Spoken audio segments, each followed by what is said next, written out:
dan kami tidak akan turun kecuali dengan perintah Allah Subhanahu wa ta'ala. Jadi bohong kalau ada orang ngaku punya khodam malaikat, bisa diperintah untuk ini, untuk itu, ngambil ono, ngambil ini, ngelakuin itu. Bohong. Nabi pengen ketemu malaikat Jibril saja. Kalau malaikat Jibril tidak disuruh Allah turun, tidak bakal turun. Jadi kalau ada orang ngaku bisa merintah malaikat, berarti bisa merintah Tuhan. Iya apa enggak?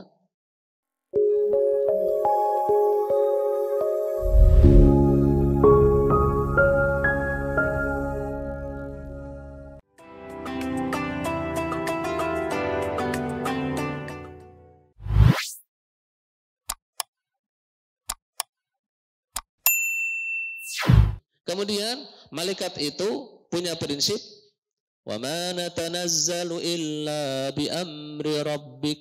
Kami tidak akan turun ke siapapun. Kami tidak akan membantu siapapun kecuali dengan izin dan perintah Allah. Satu saat baginda Nabi Shallallahu Alaihi Wasallam kangen dengan sahabat malaikatnya, namanya Jibril. Kangen, gak turun-turun. Kok gak turun hari ini? Mungkin besok. Gak turun juga. Gak nemui juga. Besoknya lagi gak nemuin. Sampai beberapa hari. Begitu turun ditanya, kenapa gak turun dari kemarin-kemarin? Gak nemui aku. Kata Jibril, langsung menurunkan wahyu. Wa ma natanazzalu illa bi amri rabbik. Dan kami tidak akan turun kecuali dengan perintah Allah Subhanahu wa ta'ala. Jadi bohong kalau ada orang ngaku punya khodam malaikat, bisa diperintah untuk ini, untuk itu, ngambil ono, ngambil ini, ngelakuin itu. Bohong. Bohong. Kenapa? Nabi pengen ketemu malaikat Jibril saja. Kalau malaikat Jibril tidak disuruh Allah turun, tidak bakal turun. Jadi kalau ada orang ngaku bisa merintah malaikat, berarti bisa merintah Tuhan. Iya apa enggak? Lala iya, jangan percaya. Ada yang bilang saya punya khodam malaikat, punya khodam ini, meskipun berbungkus ruqyah. Tahu ya, berbungkusnya ruqyah hanya bukan orang sakit, ngancam jin nggak mau keluar. Kalau nggak mau keluar tak panggilkan Jibril. Jibril sopo itu? Hah? Kenapa Jibril? Kenapa nggak manggil Israel aja biar takut si malaikat mautnya gitu? Kenapa milihnya Jibril gitu? Iya, yang model-model seperti ini yakinlah itu tipu muslihat. Iya. Lah sopo, siapa sih kita sampai bisa memperbudak menjadikan malaikat sebagai khadam? Padahal mereka sendiri yang mengatakan wa ma natanazzalu illa bi amri rabbik. Kami tidak turun kepada siapapun kecuali atas dasar perintah dari Allah Subhanahu wa ta'ala. Iya. Kalau pengen disenangi malaikat, bagaimana caranya? Yang pertama, sering-seringlah pakai minyak wangi, terutama yang laki-laki. Perempuan jangan pakai minyak wangi yang menyengat di luar. Boleh tetap pakai minyak wangi, tapi milih yang wanginya hanya untuk diri sendiri. Ada jenis minyak wangi yang wanginya itu lembut, cocok untuk perempuan. Ya, kalau nggak tahu tanya ke saya Bu, tak kasih tahu nanti. Ya, saya tahu meskipun saya laki-laki. Ya, kalau laki-laki beli minyak wangi, malaikat itu senang bau yang wangi. Karenanya baginda Nabi itu asal tubuh beliau, keringatnya Nabi itu sudah wangi. Saya ulangi, keringatnya Nabi itu wangi. Beliau masih pakai minyak wangi. Padahal keringatnya saja lebih wangi dibandingkan wanginya kasturi. Kasturi itu maski. Jadi kalau ada minyak wangi arahnya ke maski, itu yang paling disenangi Nabi. Kasturi, yang bahannya dari rusa. Dari satu bagian dirusak, nanti diambil itu hitam-hitam terus dicampurkan dengan air perasan mawar, berarti endapkan beberapa hari, nanti wanginya luar biasa enak. Itu kasturi yang paling disukai Nabi. Keringatnya Nabi itu lebih wangi dibandingkan kasturi. Itu pun beliau masih senang pakai minyak wangi. Kata baginda Nabi, hubbiba ilayya min dunyakum al-ismisku wan nisa, atau kama qala Nabi. Dua saja yang aku cintai di dunia ini, yang perkara dunia. Hanya dua. Yang pertama minyak wangi, yang kedua istri. Kalau Pak Ngadimin senangnya apa kayaknya? Karena telur bebek kayaknya ya. Karena tiap hari beli telur bebek kan ya. Iya. Jadi pengen disenangi malaikat yang rapi. Rambut kalau sudah panjang, Aldi dicukur. Katanya pengen nikah Aldi ya. Oh belum ya. Yang mau nikah siapa? Kakaknya ya. Kakaknya Mas Aldi mau nikah, kakaknya ya. Kita doakan semoga lancar gitu ya. Iya.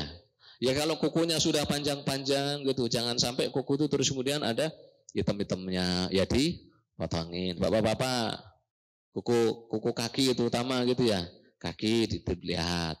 Jangan sampai hitam-hitam dipotongin, kotoran-kotoran gitu. Yang rapi, yang rajin ya gitu. Pakaian juga wangi, bersih gitu. Ya, rumah juga sebisa mungkin rapi, bersih.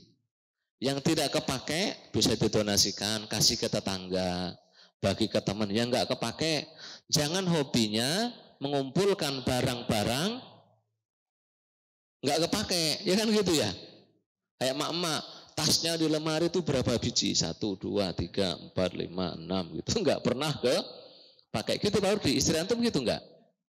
Oh iya kata Pak Rudi. Enggak ya, enggak. Sepatu, kadang sepatu sudah rusak, sudah berapa tahun enggak dibuang. Perkakas-perkakas dapur, apa perantakan, ngapain? Mbok dikiloin aja ya, bisa dikiloin enggak?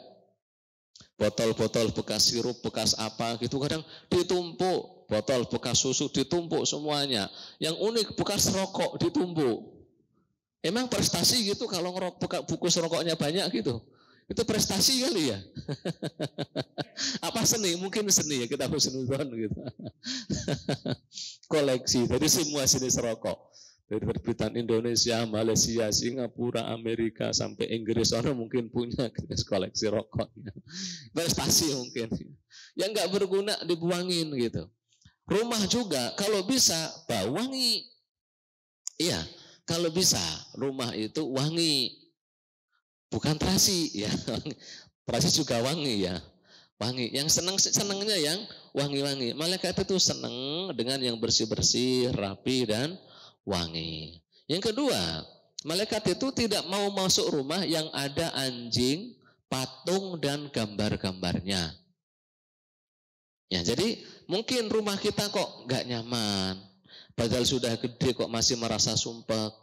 Nggak menemukan kita kebahagiaan. Lihat, mungkin antum gantung-gantungin gambar-gambar gitu.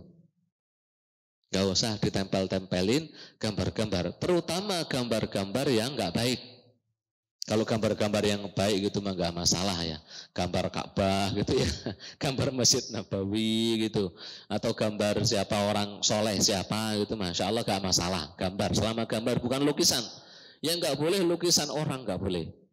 Lukisan makhluk-makhluk hidup, lukisan kuda, lukisan orang. Meskipun orangnya soleh, kok lukisan nggak boleh. Itu menghalangi malaikat masuk. Jangan juga melihara anjing. Kalaupun terpaksa melihara anjing, jangan dimasukin rumah. Wis melihara anjing, masukin rumah, tidur bareng, udah malaikatnya nggak mau masuk. Dalam beberapa riwayat, Jibril itu nggak datang-datang. Nah, ketika dilihat oleh baginda Nabi, ternyata ada, mohon maaf, ada anakan anjing. Bangkainya kalau tidak salah ya, kalau tidak salah di rumah baginda Nabi Shallallahu Alaihi Wasallam, disuruh dikeluarin, baru Jibril mau masuk. Jadi jangan patung-patung, jangan dimasukin ke rumah. Apa bentuk patung? Mungkin apa ya, miniatur patung lah gitu. Biasanya orang pada keluar negeri, terus di daerah tersebut, di negara yang dia kunjungi, tempat wisatanya, ikonnya adalah mungkin hewan apa. Terus bawa patungnya, gitu kan? Bawa patungnya, kadang bentuknya singa, kadang bentuknya gajah, kadang bentuknya apa. Mungkin gedenya cuma segini ditaruh. Tapi itu sudah bagian dari patung. Bagaimana dengan boneka mainan anak kecil? Enggak, bagian dari patung itu bukan. Boleh. Karena Ibunda Aisyah juga punya mainan. Bentuknya kuda. Kudanya ada sayapnya pula gitu ya. Ada sayapnya. Boleh, enggak masalah. Untuk mainan anak kecil. Cuma yang jadikan hiasan, patung-patung hiasan, jangan ya. Itu termasuk patung tidak diperbolehkan. Atau mohon maaf, gambar-gambar public figure yang para apa ya bahasanya? Ya itu maksud saya ya. Ya para penghibur lah gitu. Para penghibur di media, di layar kaca. Jangan pajang gambar-gambar mereka. Itu membuat malaikat tidak mau masuk rumah kita. Kamar mandi bersihin biar enggak senang jinnya. Ya, tempat tidur jangan berantakan kayak kapal pecah.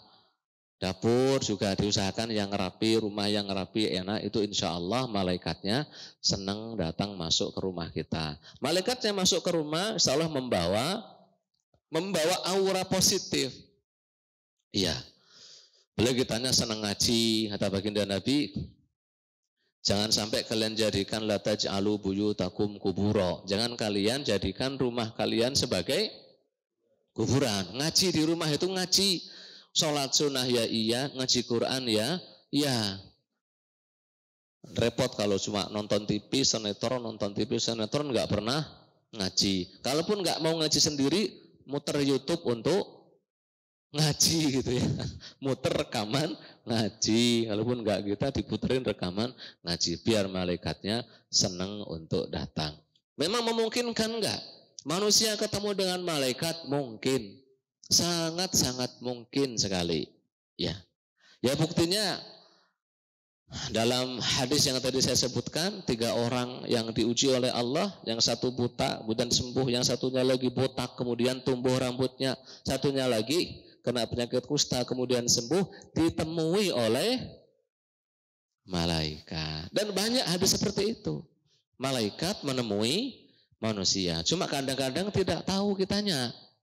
Kita sangka ya orang biasa, ternyata malaikat. Itu sangat mungkin terjadi secara logika. Itu bukan sebuah hal yang mustahil ya.